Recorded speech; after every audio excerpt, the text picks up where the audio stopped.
Bem-vindos ao canal Sejam Santos, onde vamos explorar a vida e as obras dos santos mais inspiradores da história da Igreja Católica. Nós vamos compartilhar suas histórias, seus ensinamentos e seus exemplos de virtudes, esperando que possam nos inspirar a viver de acordo com os ensinamentos de Cristo. Então, se você quer aprender mais sobre esses santos e descobrir como suas vidas podem ser caminhos que nos levam a Jesus Cristo para nós hoje, inscreva-se no nosso canal e deixe o seu like. Inscreva-se hoje mesmo, divulgue nosso canal a seus amigos e comunidades e nos ajude o nosso canal para que possamos alcançar mais pessoas na divulgação a conhecer mais a vida dos santos, onde a santidade é uma jornada diária. Faça parte dessa comunidade de busca pela santidade.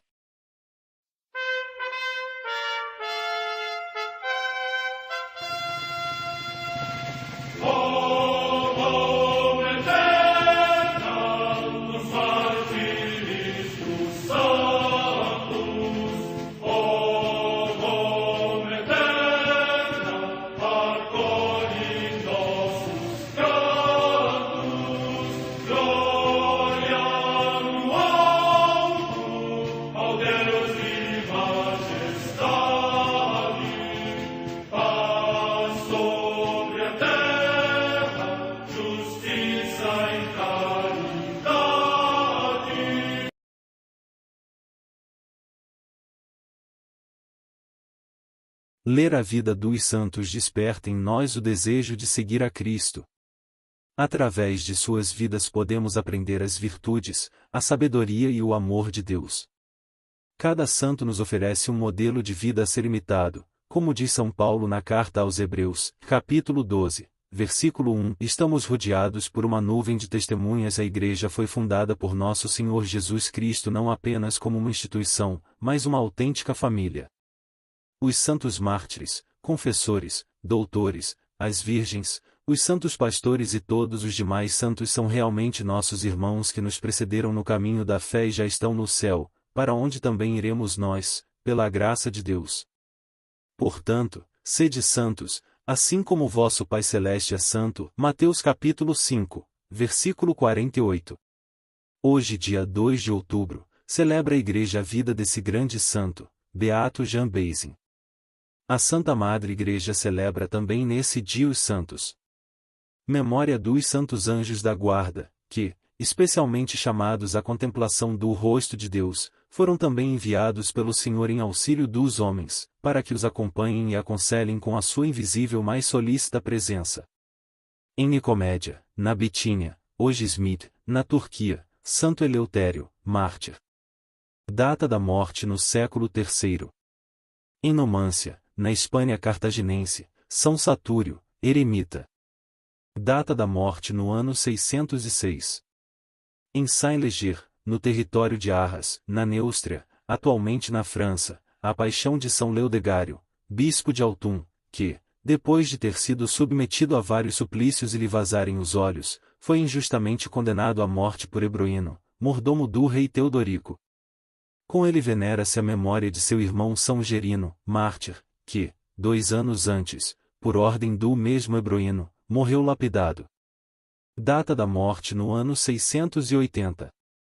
Em Andage, na Floresta das Ardenas, na Austrásia, hoje Saint Hubert, na Bélgica, São Beregizo, abade, que fundou neste lugar um mosteiro de cônegos regrantes, ao qual presidiu com diligência. Data da morte no ano 725. Na Récia, em território da atual Suíça, Santo Ursicino, bispo de Churi, primeiro abade do mosteiro de Dizentis por ele fundado. Data da morte no século VIII. Em Constantinopla, hoje Istambul, na Turquia, a comemoração de São Teófilo, monge, que, por defender o culto das sagradas imagens, foi cruelmente torturado e exilado por Leão o Exáurico. Data da morte no ano 795. Em Nagasaki, no Japão, os beatos Luiz e Akishi e Lúcia, esposos, e seus filhos André e Francisco, mártires, que morreram por Cristo, e a mãe e os filhos foram degolados na presença do pai, que depois foi queimado vivo. Data da morte no ano 1622.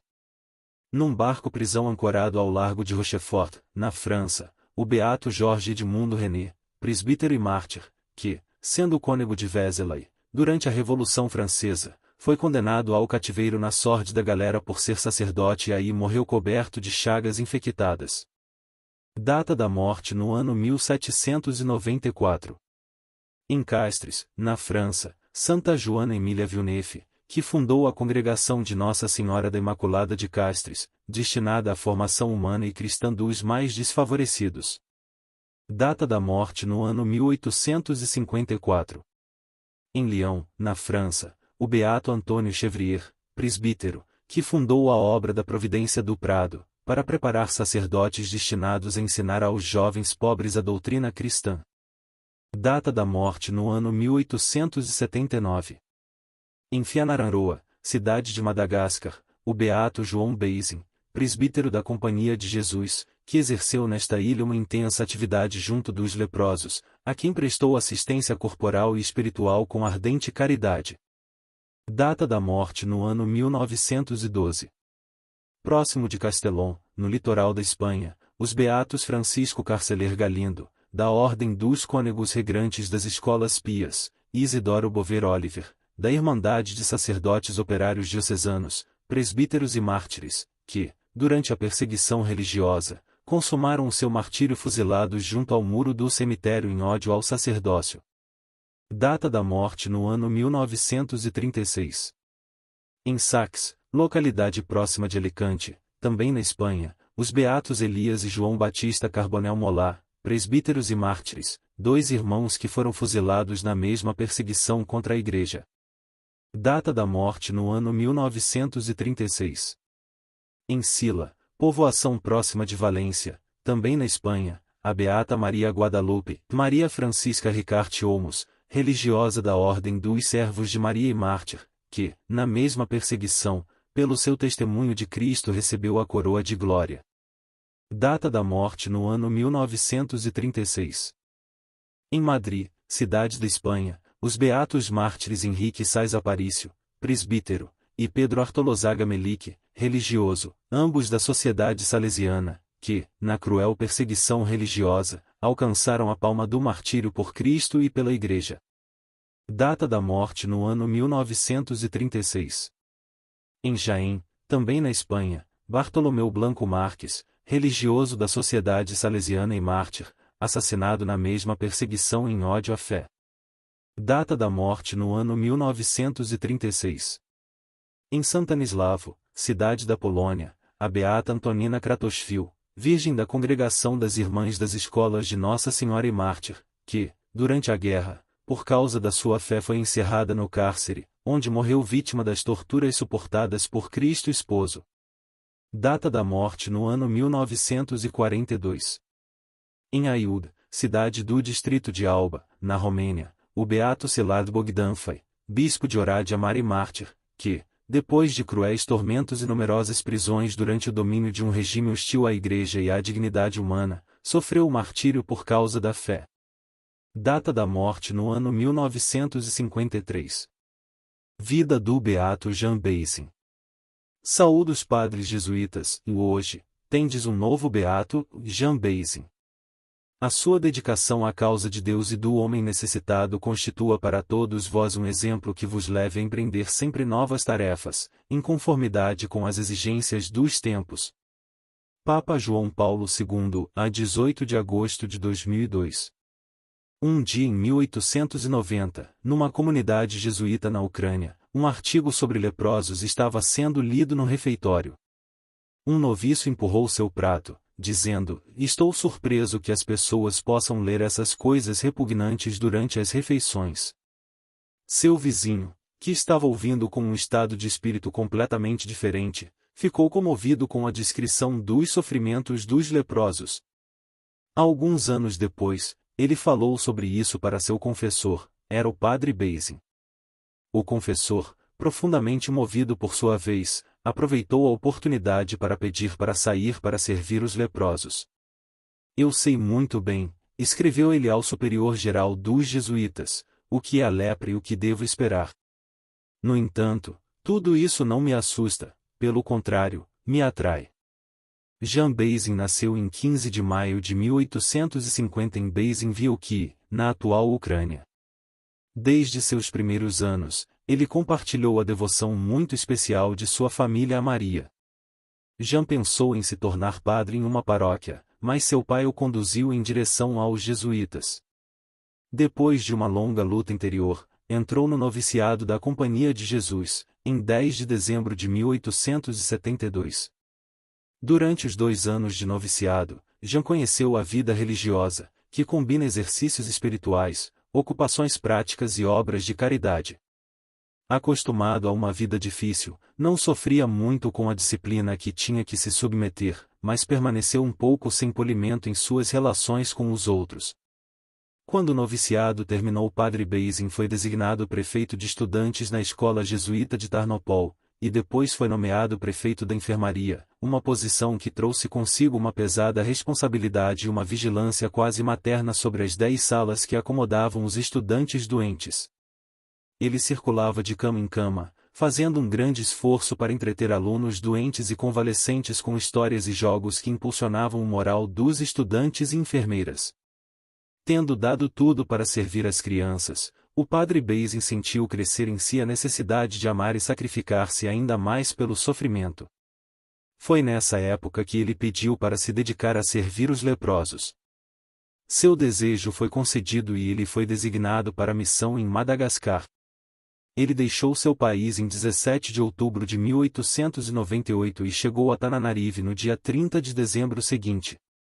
Foi-lhe confiada a colônia de leprosos em Ambaivoraca, 10 quilômetros ao norte da cidade.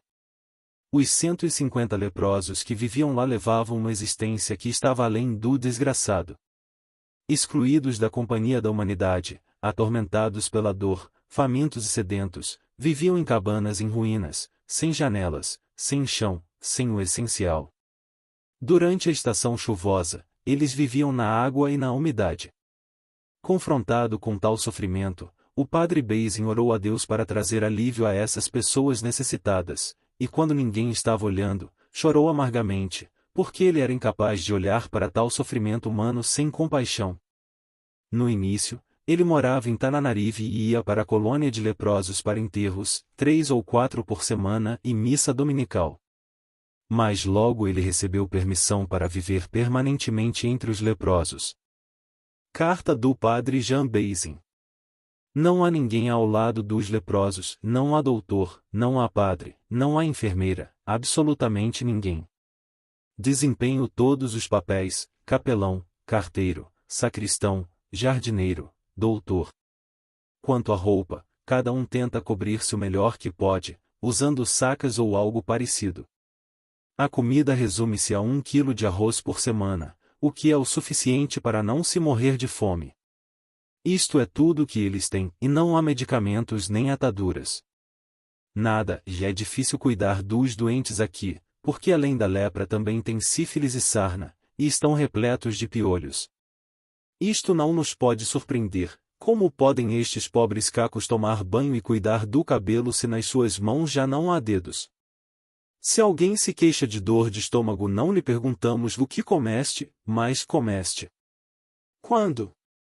Entristece-me pensar no infindável número de gente que dispersa o seu dinheiro em caprichos e prazeres incompreensíveis enquanto nós, por cá, nada temos. Outra preocupação fazia o coração do padre Bazin sangrar. O que me atormenta ainda mais é a sua pobreza moral, uma consequência do seu estado material. Eles estão expostos a 1000 situações de pecado. Eu olho para essas criancinhas, que não apenas não aprenderam a amar a Deus, mas nem mesmo sabem que existe um Deus, enquanto os adultos já estão ensinando como ofendê-lo. Peço constantemente à Virgem Maria que tenha misericórdia e ajude a salvar essas pessoas pobres o mais rápido possível. No momento em que o amor e a confiança na Santíssima Virgem se enraiza nesses pobres corações, tudo estará no lugar e eu serei capaz de ter confiança neles. A primeira preocupação do padre Bazin era evitar que os leprosos morressem de fome. Sua longa experiência como enfermeiro serviu-lhe bem.